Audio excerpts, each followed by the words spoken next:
안녕하세요. Riding on the Korean wave. Welcome to Thursday's edition of The Culture Wave. I'm Kwon Soa in Seoul. Explore with us Korea's culture from all aspects and stay up to date with K-entertainment, K-trends, K-attractions, K-everything.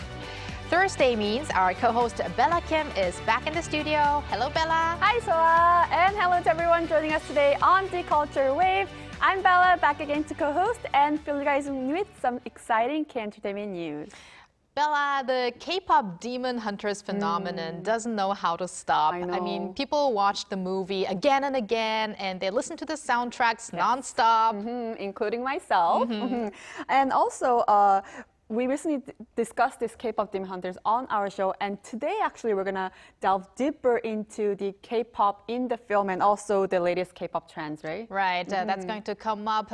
We're gonna connect with an expert in the latter half of the program, but first, we've got Bella Time, entertainment news coming up. And what a coincidence, our first story is another success story regarding K-pop Demon Hunters. So what's the latest? Well, I did say there's songs stuck in my head, and there is this song, "We're going up, up, up, it's our moment." Wow, Bella, that was your moment indeed. Well, I heard you sing a lot, this song a lot, but I think this was the best time on air. Yeah. Whew, thank God.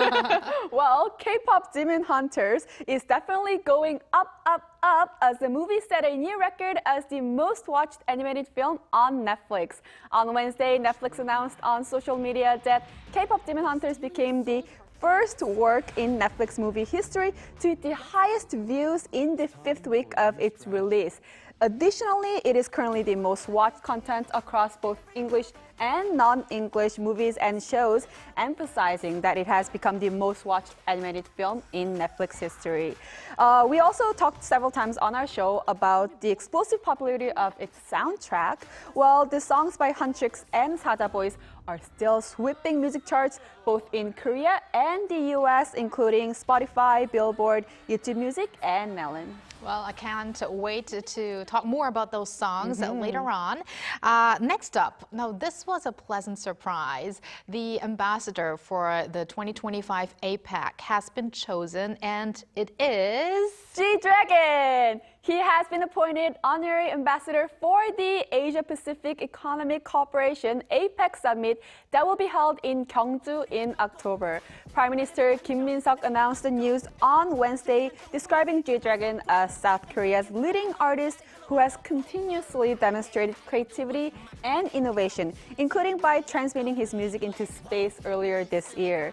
G-Dragon also posted a photo on his social media saying that it's an honor to be involved with APEC Korea.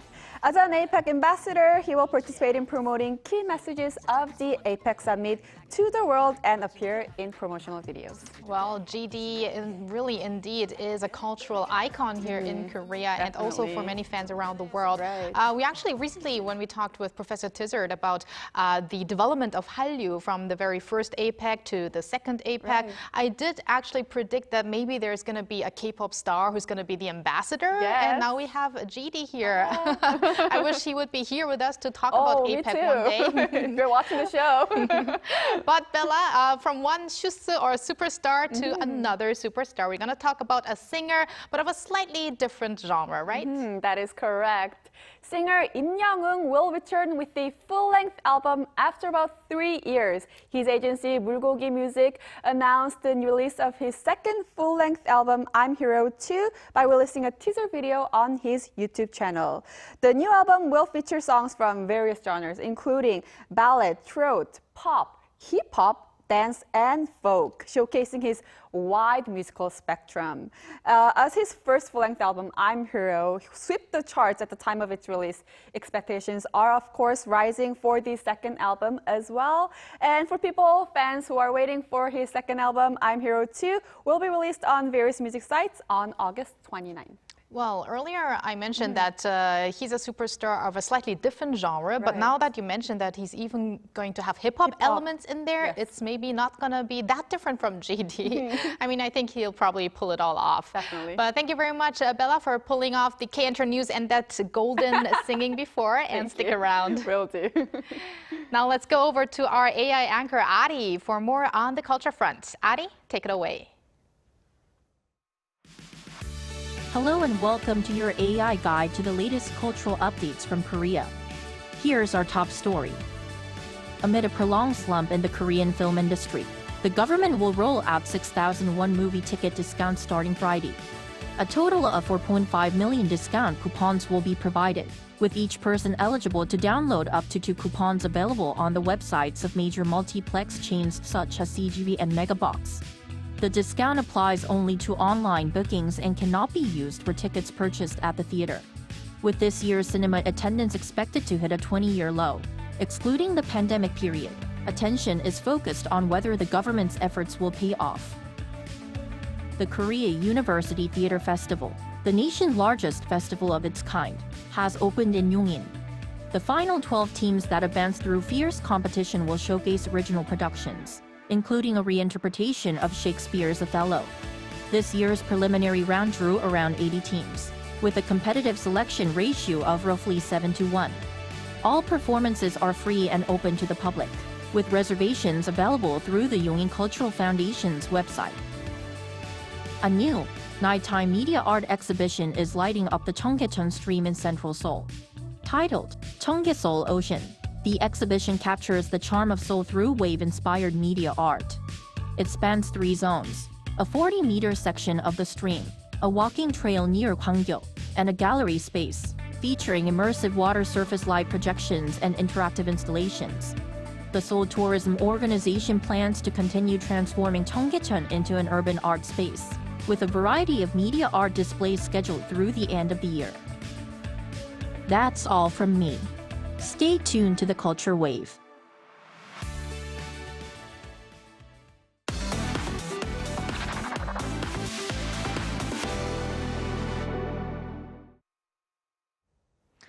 It's been around a month since the final season of Squid Game has been released, and it has gained global popularity on par with previous sessions.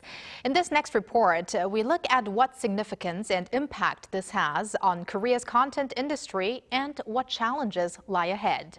Yoon-jin tells us more. After becoming a global phenomenon, the Squid Game series has come to a close with its 3rd season released on June 27th. While opinions on Season 3 were mixed, the level of attention it received remained overwhelming. Season 3 was amazing. I started it the first night and I finished it all in one go. I didn't take a break. I sat there through the whole series. Squid Game marked a turning point in global perceptions of K-content. This is because a global demand for Korean language content surged dramatically. The continued success of outstanding works riding the Korean wave Hallyu has proven to be a catalyst in expanding the presence of Korean content. Following the massive parade that marched through downtown Seoul for the release of its final season, the actual-sized Yeonghee and Cheolsu structures stood in Gwanghwamun Square. Various games and gift-winning events were held at the square, where people even tried out the jump rope game as featured in Season 3. Despite the hot weather, the square was filled with both locals and tourists eager to join in. Jumping rope, trying out the prize activities, and actually experiencing what I had only seen on TV. Doing it myself makes it feel more real and fun. Squid Game also drew attention as a business model through its intellectual property. In addition to snacks and stationery developed in collaboration with the retail industry, various spin-offs like mobile games and experience zones have generated significant revenue. We always want to first and foremost be able to provide the fan of the show with all of the elements that they expect and then surprise them. Now, the big question is whether another work can reach the heights of Squid Game. Director Hwang Dong-hyuk expressed his desire to take on risky, even potentially disastrous projects, emphasizing the spirit of creative challenge. It might be risky, but those anxiety-inducing, nerve-wracking projects create something that's truly new. However, the reality for new creators in the content industry remains challenging. There's still lack of opportunities that allow for investment in original content that carries risks. In film school, we were taught to make movies that reflect our unique voices. But once you enter the industry, the focus shifts away from personal style to marketability and commercial appeal. Experts say that instead of repeating Squid Game's success formula, what's needed now is policy support and a collaborative system to enable the emergence of the next wave of innovative content. 이은진, 아리랑 뉴스.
여름이 쏟아진다.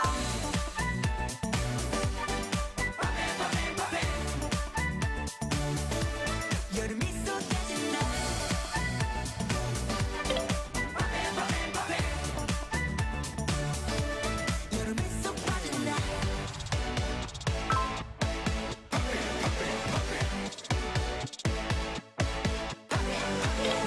너내 맘속에 물고 밤밤 터지는 노래.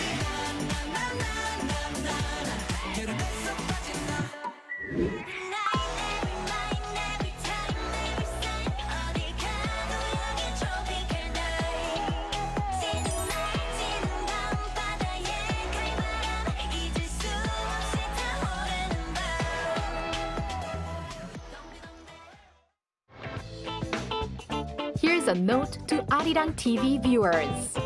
We are conducting a survey for our programs, including The Culture Wave, to meet our viewers' expectations.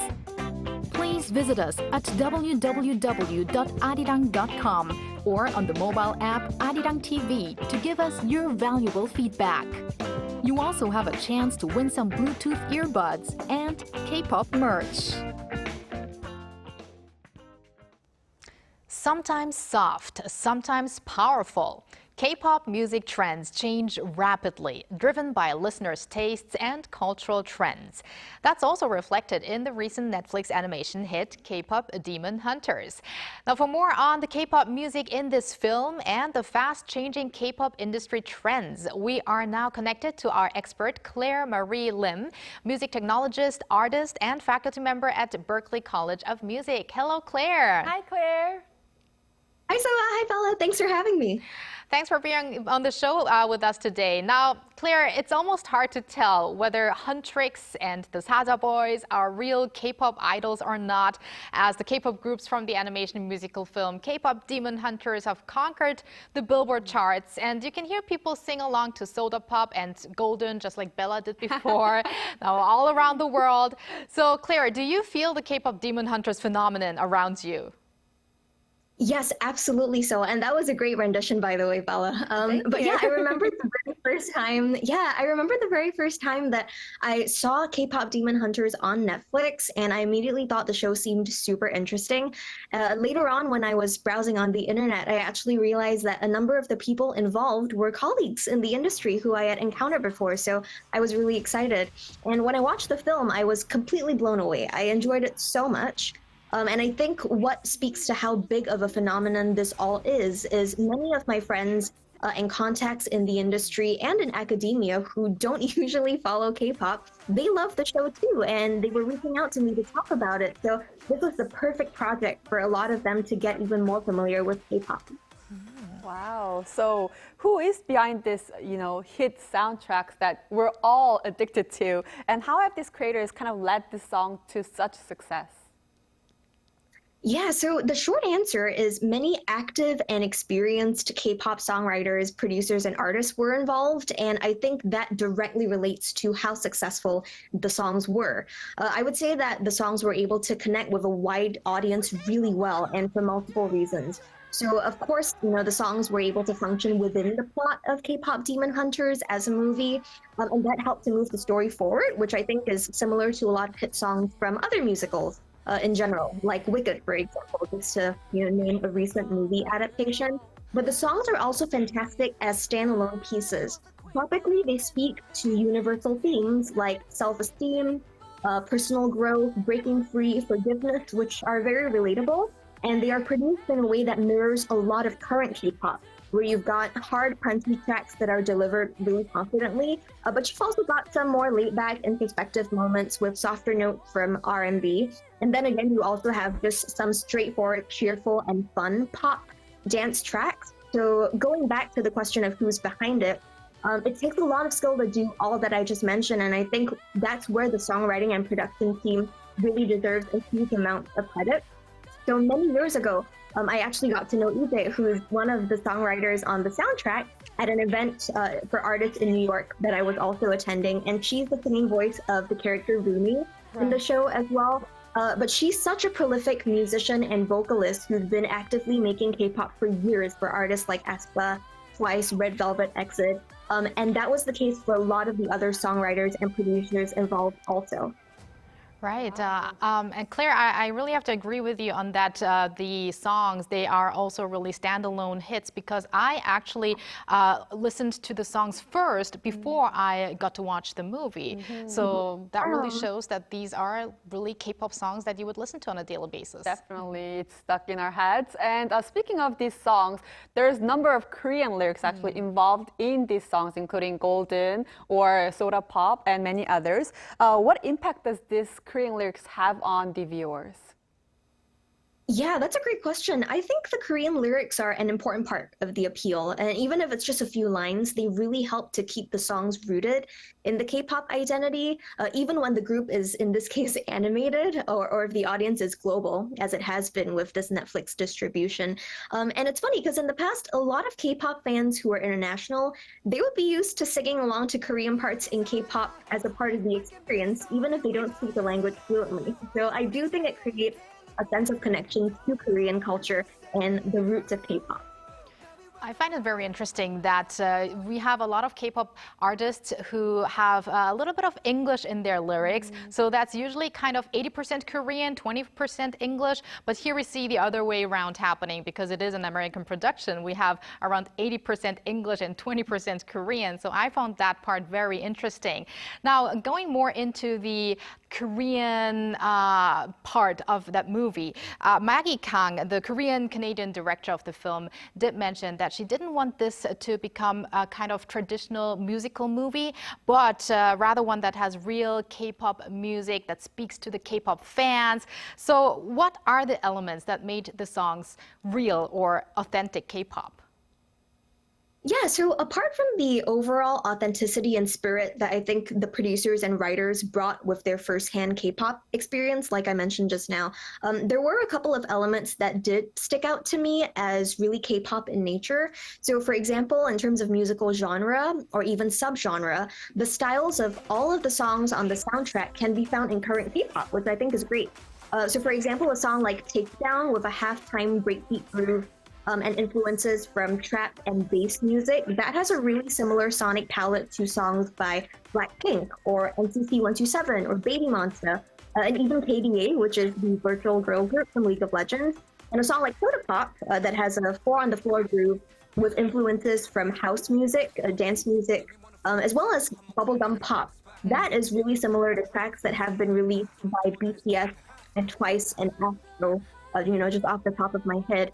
Something else that also struck me was the melodic top line and the composition of the songs. I really appreciated the vocal arrangement and the attention to group dynamics, which I say were crucial to K-pop. So in both Huntrix and Taebaek, which are the two idol groups in the films, their songs would have line distributions to showcase the members getting different parts that would suit their roles, like lead vocalist or main rapper, and that's just like an actual K-pop idol groups.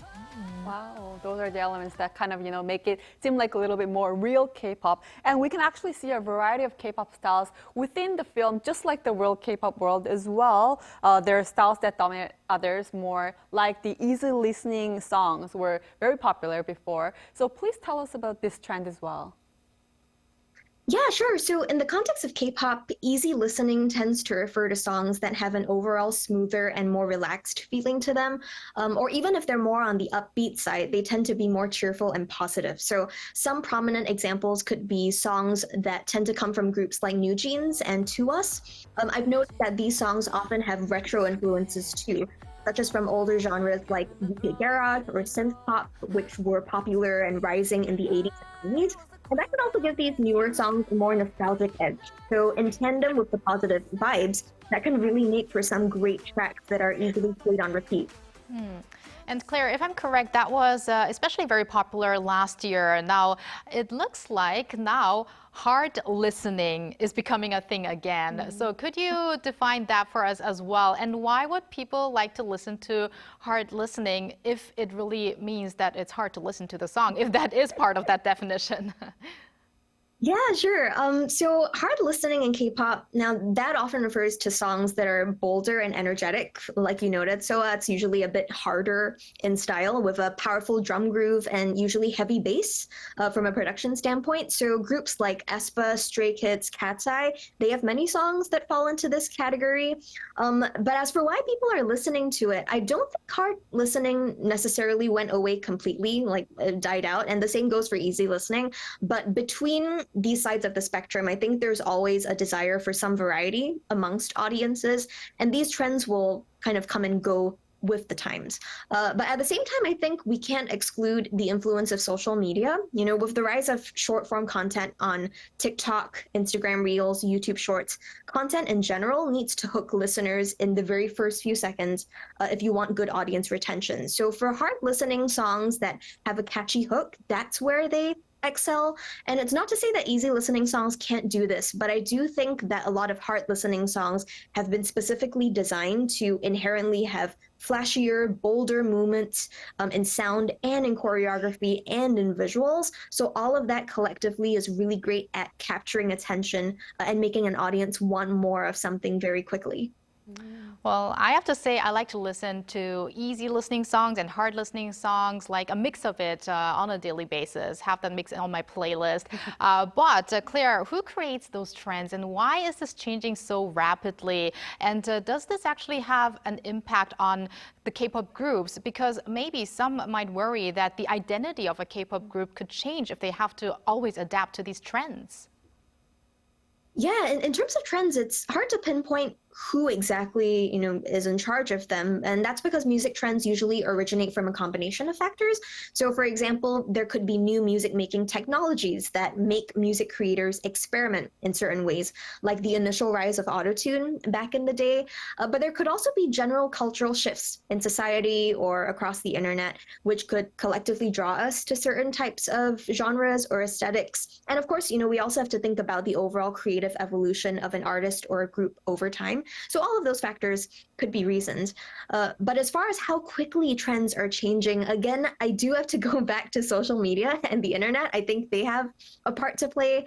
Content creation and consumption moves at such a fast pace now that I do think there is a pressure for artists to chase trends. And it's also that they can keep up with having songs that perform well and can sustain careers. So like you mentioned, so I think it's difficult. It can be exciting, but it can also be stressful. And, in the frenzy of trying to adapt to musical trends, it can be hard for some K-pop artists to have a very clear sonic identity. So ultimately, I think that's one of the biggest challenges today that many K-pop artists are facing. This balance of trendiness, yes, but also staying true to your artistry and being musically authentic. A lot of tasks ahead for all of those K-pop groups and also the fans. I mean, the fans have to be really quick to, for their challenges, when they have those dance challenges, a new song comes out and they have to put those reels, those short form videos of their favorite K-pop group onto their social media. So everything's moving fast, but I'm happy that we have all those diversity of K-pop songs with us. And thank you very much, Claire, for your insights, and have a great rest of the week with a lot of K-pop music. Thanks, same to you as well. Thank you. And thank you, Bella, as always. So we're going to see you back tomorrow. Yes, I'll see you back tomorrow. Thank you for spending the past half an hour with us on the Culture Wave. And please join us again tomorrow on Friday at 2 p.m. Korea time and maybe one day here in Korea.